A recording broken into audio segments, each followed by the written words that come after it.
Hello and welcome back to Sedona International Film Festival. My name is Shannon Dockery and we are here at the Sedona Rouge Hotel in the studio today. We're celebrating our 25th anniversary and we're happy to have our sponsors here with us. Sedona Rouge Hotel and Spa, Digitech, and also Black Magic Design. I have here with us filmmakers Ashley Brim and Chris Riddle. The name of their short narrative is called An Act of Terror.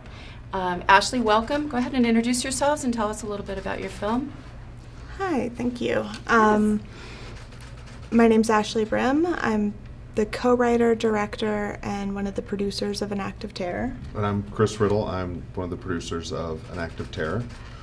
And that's our short. That's your short. Yeah. Well, I've had you're also a married couple? Yes, We are. yes. And you're from LA, right? Yeah. Yes. Okay. Yes. I've had the privilege of seeing this. I saw the screener for it last night, and I will tell you, quite honestly, it's one of the best shorts I've ever seen in my life. Well, thank you so much. And all I want to do right now is talk about the end, but we can't talk about the end because it will just ruin it for everyone. So I'm very curious. In your words, I have my own description of what this film is about. It's kind of got layers of subjects to it. But in your own words, what is your film about? Well, objectively, it's about Virginia Christian, so it's based on a true story. She lived in Hampton, Virginia, and this takes place in 1912 when she was 16. And her mother had become ill when she was younger, so she had been doing her mother's domestic work job since she was about 13. And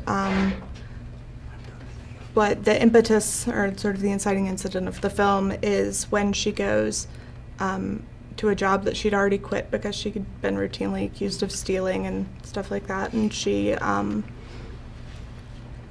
but she went back anyway and was accused of killing the woman that she was working for. And so, just like the research, this was a new story to me. I found a mention of her in a book called Forsaken that one of my dad's friends wrote, and I reached out to the author, and he directed me to all of his research about Virginia's story, and all the newspapers, like the Library of Virginia, has made this incredible archive of all of the primary source documents, like the court documents, the depositions, wow, things in everybody's handwriting, like letters to the governor, the governor's letters to people back. And she did 2 interviews from prison for papers that we took a lot of the story from. But the reason to kind of make it today, it felt like her story about touches on a lot of different things. And, I heard about her around the same time as, shortly after Sandra Bland, Corinne Gaines, Sharika. Yeah, and it just felt very fresh. Her story didn't feel old to me at all. It felt like a cycle of violence against Black women that has been, a part of our history since our history began. Although I was hurt. We're going to see a trailer. Are we ready to roll?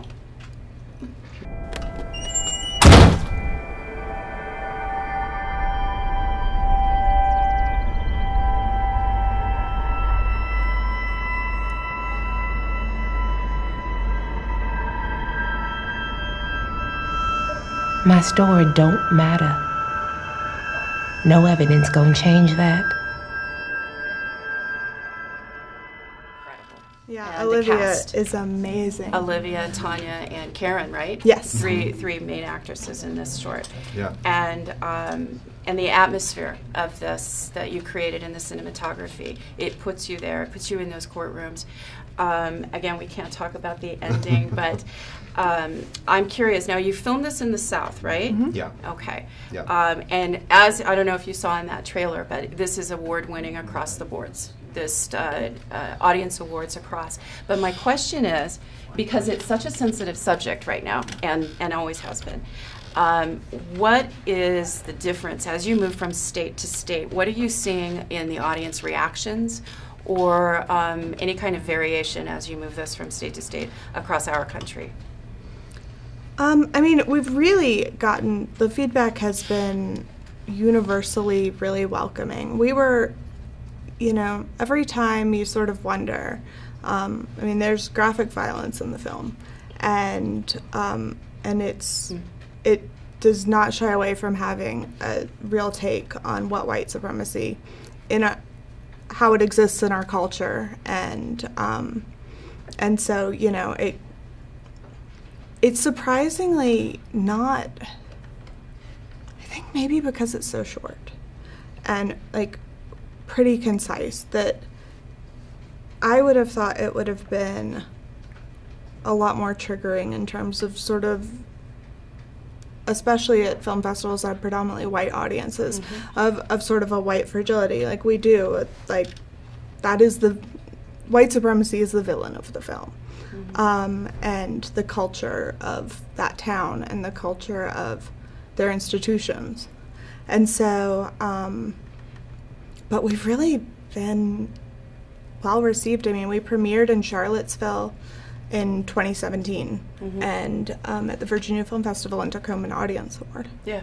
So Deep South, that's the roots there. And then our next, we've screened in Mississippi twice, and everybody LA in LA, New York, North Carolina, but it's really been a good conversation starter. Yeah. And yeah, it's been really exciting.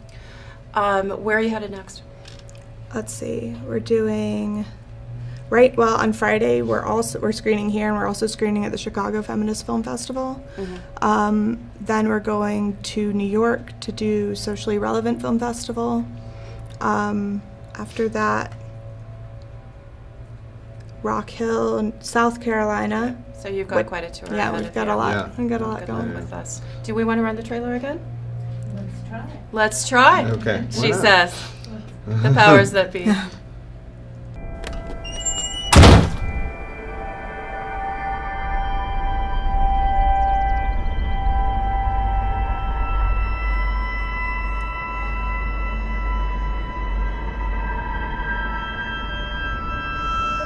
My story don't matter. No evidence gonna change that. One quick question. We're gonna close up in just a second. But at what point in the process of making this film did you decide on the title? Let's see. It was after the script was finished. I was in New York working on Homeland, and I was on the train, and we'd been calling it an unjust terror. And because while we were researching the film, it was about when they started breaking ground on the memorial for peace and justice in Montgomery.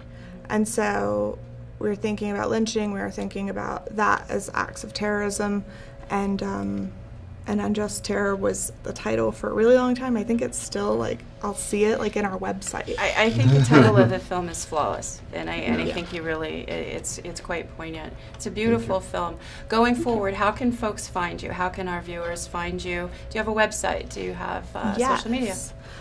We're at An Act of Terror everywhere. Okay. And inactiveterror.com can also be used as our website. And you just arrived in Sedona, right? Yep. Yes. Okay. So as you travel around, anytime you take a photograph or post it on social media, we ask you to please use the hashtag Sedona Film Fest 25, and that's for everybody out there. It's really important to us. And I just want to thank you very much and welcome you to Sedona. Good luck with this, and please watch this film. Wait to the end. You've got to see this. All right. We're going to say we'll be back in just about a few minutes, and it is Sedona International Film Festival. Stay with us and come back.